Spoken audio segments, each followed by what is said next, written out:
Hola, me llamo José Miguel García Martín y trabajo en el Instituto de Micro y Nanotecnología del CSIC y vengo a hablaros de las aplicaciones del nanomagnetismo. Bueno, los materiales magnéticos los tenemos por todos lados en nuestra vida diaria. Cada vez que tenemos transformación de corriente o cada vez que tenemos motores eléctricos, pues tenemos involucrados materiales magnéticos. Por ejemplo, un coche tiene cientos de imanes en sus distintas componentes. Pero nosotros vamos a hablar de materiales magnéticos en la nanoescala. Y esos materiales pues tienen aplicación sobre todo en tres sectores: en tecnologías de la información, en medicina y en medio ambiente. Así que, sin más dilación, pasamos a la primera de las tecnologías, a las tecnologías de la información. Los materiales magnéticos se van a utilizar como soportes para la grabación de información y también para la lectura de la misma. Bueno, para transmitir información, lo mínimo que se necesita es un código binario. Por ejemplo, cuando se inventó el telégrafo, pues se podían transmitir mensajes utilizando puntos y rayas con el código Morse. Pues el equivalente en electrónica digital al código Morse es el código ASCII, donde codificamos de forma binaria los caracteres. Un 1 sería pasa corriente, un 0 no pasa corriente, y cada carácter está asociado a un código formado por 8 bits, lo que se conoce como un byte de información. Bueno, esta es la forma de transmitirlo a través de la corriente eléctrica, y para almacenarlo, pues lo almacenamos con dos orientaciones de un imán. Si el polo sur apunta hacia arriba, pues decimos que es un 1, si el polo sur apunta hacia abajo, pues decimos que es un 0. Entonces, aquí veis, en el año 1956, uno de los primeros ordenadores construidos por IBM tenía el tamaño de un armario ropero y su capacidad de información, de almacenar información, eran 5 megabytes. Significa que podía almacenar una canción en formato MP3. Y el tamaño del bit pues era del orden de medio milímetro. Unos 25 años después, en 1980, ya teníamos este tipo de ordenadores, donde ya podíamos almacenar 2 gigas de información, o sea, unas 400 canciones en formato MP3, y el tamaño de bit era 10 micras. Y unos 30 años después, pues ya tenemos este tipo de discos duros, como los que tenemos en nuestros ordenadores hoy día, donde almacenamos cientos de gigas y, por tanto, 60.000 canciones en formato MP3, con un tamaño de bit ya en la escala nanométrica, ya del orden de 100 nanómetros. Entonces aquí veis la evolución de cuál es la capacidad de almacenamiento en función del año. La escala vertical es los gigabits por pulgada cuadrada, y aquí tenéis los años, ¿no? Y entonces, como veis, pues a medida que avanza el tiempo, conseguimos nuevos materiales en los que podemos almacenar más información. Pero esto tiene un límite, porque, como os decía, los dos estados de un bit con el momento magnético orientado en una dirección, por ejemplo, hacia abajo, y en su opuesta, hacia arriba, están separados por una barrera energética. Una barrera energética que viene dada por el producto del volumen del bit por esta constante K, que es la constante de anisotropía magnética. Entonces, como lo que queremos es cada vez ir disminuyendo el tamaño de bit para poder meter más información en un mismo espacio, pues estamos disminuyendo V. Entonces tenemos que aumentar la K para que esta desigualdad se verifique, que es la que marca que la información sea estable. Es decir, que por la energía térmica, por la agitación térmica que tiene cualquier cosa por el hecho de estar a una determinada temperatura, pues no se borra la información, no se nos transforme un 1 en un 0. Así que para que la información sea estable hay que verificar esta desigualdad, y al disminuir el tamaño del bit, pues tenemos que aumentar el tamaño de la constante de anisotropía magnética. O sea, tenemos que encontrar nuevos materiales con una mayor anisotropía.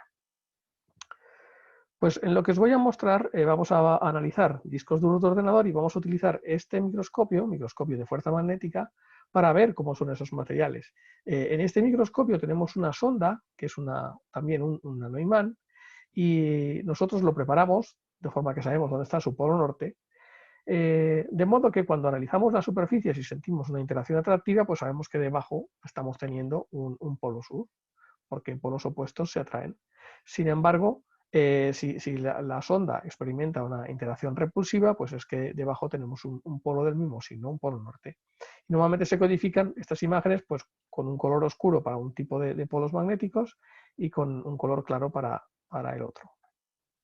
Entonces, bueno, aquí tenéis un disco duro de hace unos 20 años, cuando aún se grababan longitudinalmente los bits de información. Los bits se graban con un pequeño electroimán en un soporte magnético, en un material magnético, que es el disco duro.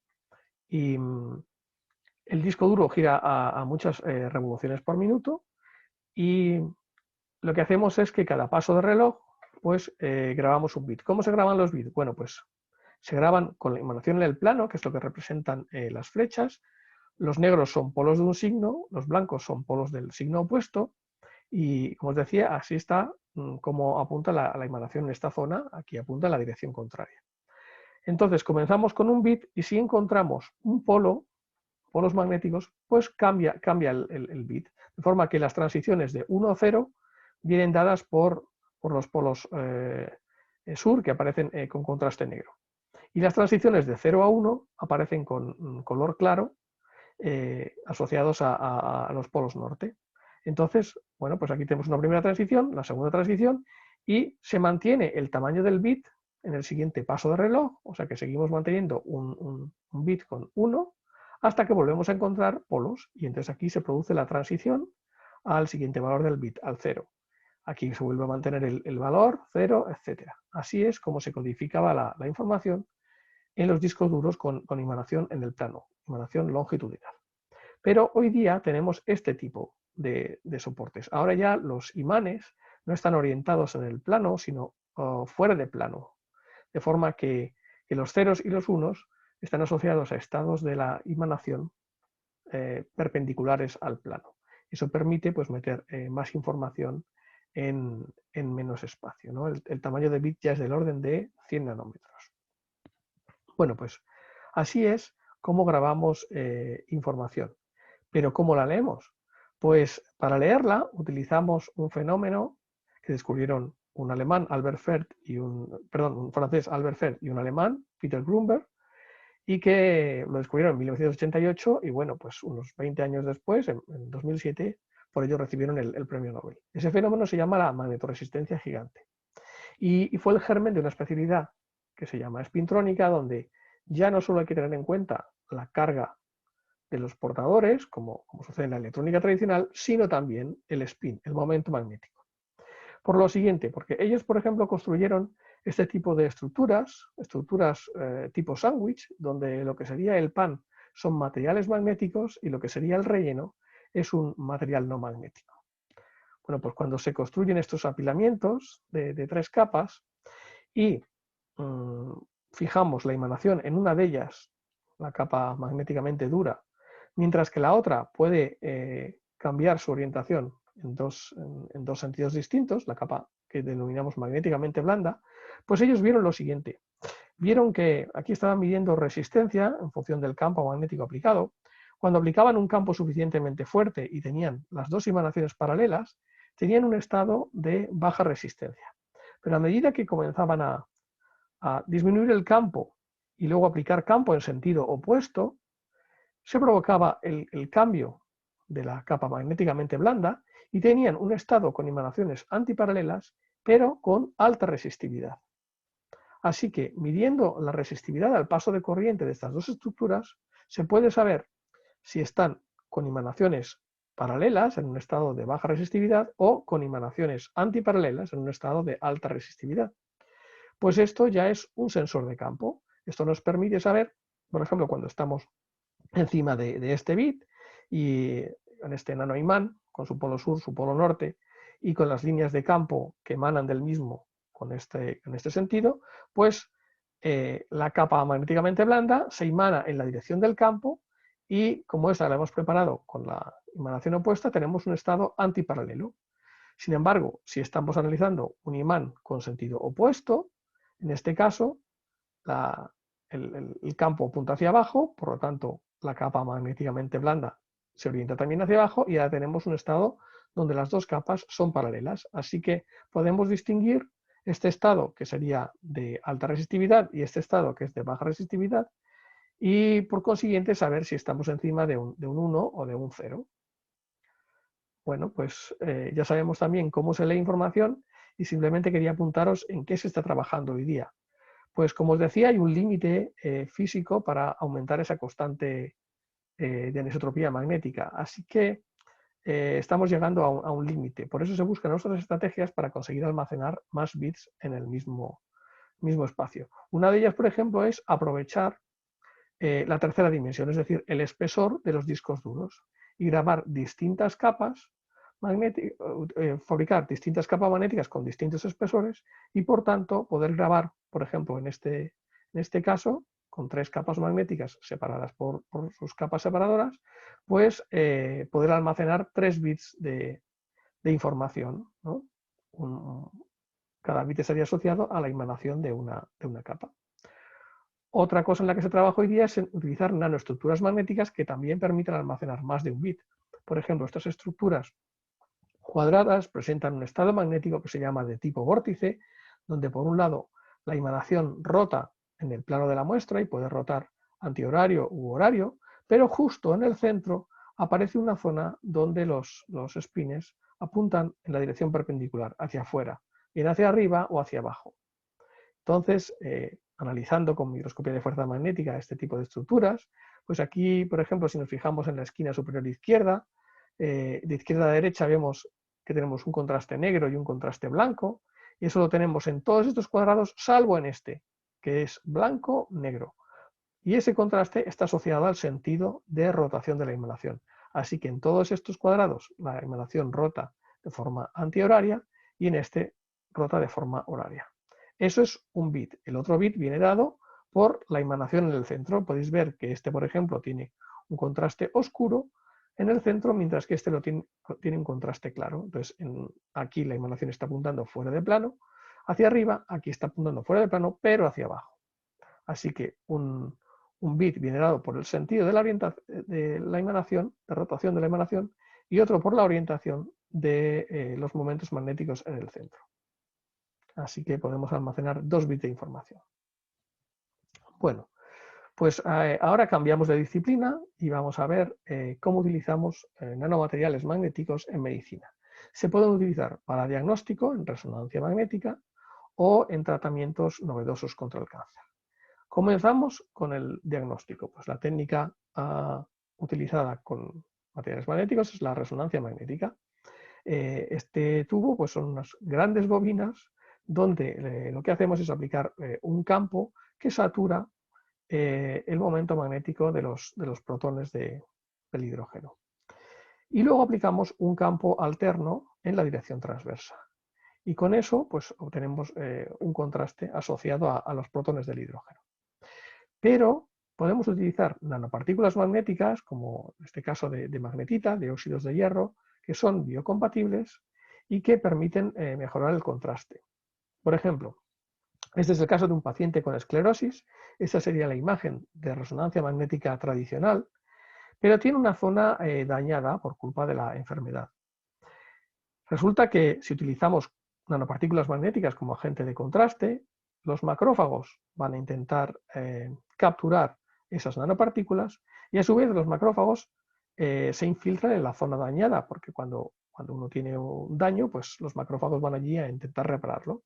De forma que esos macrófagos que contienen nanopartículas magnéticas pues van a la zona que está dañada, y es lo que vemos en estas imágenes. Aquí veis, podemos medir 2 tiempos de relajación distintos en estos experimentos, el tiempo T2 o el tiempo T1, pero lo importante es que veáis que aquí aparece una zona contrastada con respecto a su entorno y es la zona que está dañada. Entonces aparece claramente identificada en estas imágenes utilizando como agente de contraste nanopartículas magnéticas, y aquí en la zona dañada, pues por la imagen tradicional es mucho más difícil distinguirla.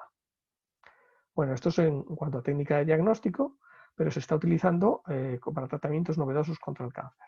En este caso hay que usar partículas superparamagnéticas, es decir, partículas que no tienen un momento magnético estable en ausencia de campo, para para impedir que se aglomeren, porque no tienen un spin fijo, por lo tanto están separadas entre sí, y cuando aplicamos un campo magnético, entonces los spines van a alinearse en la dirección del campo magnético. Suelen emplearse nuevamente los óxidos de hierro porque son biocompatibles. Bueno, pues lo que se hace es aplicar un campo magnético alterno para que los spines fluctúen entre dos direcciones, y hay dos mecanismos de disipación de calor. Uno de ellos es el caso en el que solo cambia el momento magnético, solo sigue el momento magnético al campo, es lo que se conoce relajación de tipo Néel, por el físico francés Louis Néel, y como veis aquí, la partícula no rota, lo único que cambia es el estado magnético, es una fricción puramente magnética, o una disipación de calor de origen puramente magnético. Pero también puede haber el caso conocido como disipación de tipo Brown, donde es toda la nanopartícula la que gira siguiendo al campo magnético, ¿no? Entonces toda la partícula rota como un bloque. Eso sería una fricción por rozamiento. Pero en cualquier caso son dos procesos que disipan calor. Y aquí vais a ver un ejemplo tomado de la literatura, donde se han preparado nanopartículas magnéticas con distintas formas, forma esférica, poliédrica, en forma de nanocubos o en forma de aglomerados. Y aquí veis, esta gráfica representa en función del tipo de partícula el incremento en la temperatura cuando están disueltas en agua, bien aplicando un campo de 18 militeslas con una frecuencia de 470 kHz, son las columnas en blanco, o las columnas en negro son con un campo superior 24 militesla y también frecuencia superior, 900 kHz. Lo importante es que veáis que se provocan cambios de temperatura que van desde unos pocos grados hasta casi 20 grados. Esto es en agua, en células será un poco menor, pero es suficiente un incremento de temperatura para provocar la apoptosis celular, es decir, los mecanismos de muerte celular programada. Eso ocurre para temperaturas a partir de 44 o 45 grados Celsius. Así que con un incremento de 9 o 10 grados con respecto a temperatura corporal normal, se puede provocar la muerte de las células cancerígenas. Y aquí veis resultados donde se han inoculado mediante una jeringuilla nanopartículas cerca de unas células cancerígenas. Al principio las nanopartículas están en el exterior de la célula, pero a medida que pasa el tiempo, por ejemplo en el día 3, ya las veis en el interior de la célula. Se han interiorizado. Entonces, en este momento uno ya podría aplicar el campo magnético alterno y provocar la muerte por hipertermia magnética de estas células cancerígenas. Estas son imágenes de un experimento realizado en ratones, es ya un experimento in vivo. Y de hecho esta terapia ya está aprobada para un caso de tumores cerebrales inoperables, que no se pueden operar. Pues esta compañía alemana, Markforged, ya ha conseguido que aprueben esa tecnología para su uso médico. Otra estrategia es el guiado magnético. En este caso, lo que hacemos es utilizar las nanopartículas simplemente como vehículos que llevan los medicamentos, los fármacos, y los reparten localmente en el tumor. Y no tenemos que someter al paciente a quimioterapia agresiva, ¿no? Que puede dañar otras zonas del organismo y que tiene importantes efectos secundarios. Entonces, lo que se hace es funcionalizar las nanopartículas para que lleven adheridas los fármacos, y podemos guiar esas nanopartículas con un campo magnético de forma que se acumulen preferentemente en la zona donde está el imán, que el imán pues lo colocamos próximo al tumor, ¿no? Aún no se ha, que yo sepa, no se ha probado para su uso en pacientes, pero sí que hay experimentos ya in vitro e incluso in vivo con animales. Aquí veis un ejemplo de un experimento in vitro donde las nanopartículas se han colocado en un medio fisiológico, en un plato Petri, y colocando un campo magnético o un imán con de distinta potencia, digamos, pues veis que se van acumulando las partículas donde está colocado el imán, ¿no? En el centro del plato. Así que bueno, esta es otra estrategia donde aprovechamos el guiado magnético para hacer un reparto local de fármacos. Y ahora pasamos ya al último bloque, que es el caso del medio ambiente, ¿no? Y vamos a ver cómo funciona la separación magnética, que también se utiliza en otro tipo de aplicaciones. Pues en este caso lo que queremos es, en un líquido donde tenemos contaminantes magnéticos o tenemos nanopartículas magnéticas, pues conseguir separarlas. Podemos utilizar este tipo de estructura, una lámina magnética con agujeros. Esta es la imagen de la morfología, de la topografía, y esta es la imagen de microscopía de fuerzas magnéticas. Y hemos señalado con estos círculos punteados dónde están los agujeros. Y como veis, en la imagen magnética, pues donde están los agujeros tenemos una gran acumulación de polos magnéticos. Tenemos zonas oscuras y zonas claras, ¿no? Esta sería la estructura magnética a la que corresponde esta imagen, la interpretación, y lo que vemos es que en los bordes de los agujeros pues tenemos polos de un signo y del contrario. Son zonas de acumulación de polos. Y por eso, cuando uno hace pasar un líquido, un agua contaminada, por ejemplo, con contaminantes magnéticos, pues esos contaminantes, como veis aquí, se quedan donde hay polos magnéticos en el entorno de los nanoagujeros, y el líquido, pues el resto del líquido pues, puede circular. Así que es una forma de hacer una separación o un filtrado magnético. En este caso lo hemos hecho con láminas con nanoagujeros, pero también se puede hacer con nanopartículas en disolución. Y puede servir incluso para quitar otros contaminantes que no sean magnéticos, porque quienes son magnéticas son las nanopartículas y podemos funcionalizarlas para que capten las especies que queremos separar, ¿no? Por ejemplo, pues en este caso, este esquema, pues para quitar los aritos bastaría con funcionalizarlas con unos tubos para que los tubitos capten los aros, y luego uno aplica el campo magnético y separa las nanopartículas que llevan estos aritos adheridos, ¿no? Es lo que se conocen como ferrofluidos, ¿no? Entonces, cuando uno acerca un campo magnético, todas las nanopartículas magnéticas y lo que lleven adherido, pues se ve atraído por el imán. Y estos ferrofluidos, aparte de esta aplicación para filtrado magnético en medio ambiente, pues se utilizan en otro tipo de aplicaciones comerciales, por ejemplo, para esmalte de uñas, ¿no? Pues uno se puede dar el esmalte y luego acercar un imán y cambia el contraste que ofrece el esmalte cuando las nanopartículas se ven atraídas por el imán y se consiguen estos efectos de degradado. También se están utilizando en arte para esculturas cinéticas, ¿no? Esculturas dinámicas, donde van cambiando las formas en función de cómo estén colocados los imanes que además se suelen colocar con motores para que sean imanes rotatorios, o bien son electroimanes y se van aplicando campos magnéticos en distintas configuraciones para obtener distintas formas espectaculares. Bueno, pues eso es todo. He hecho una panorámica de las aplicaciones del nanomagnetismo en 3 sectores: en las tecnologías de la información, en medicina y para medio ambiente. Espero que os haya gustado, y si tenéis alguna duda, pues aquí tenéis mi correo para escribirme. Hasta luego.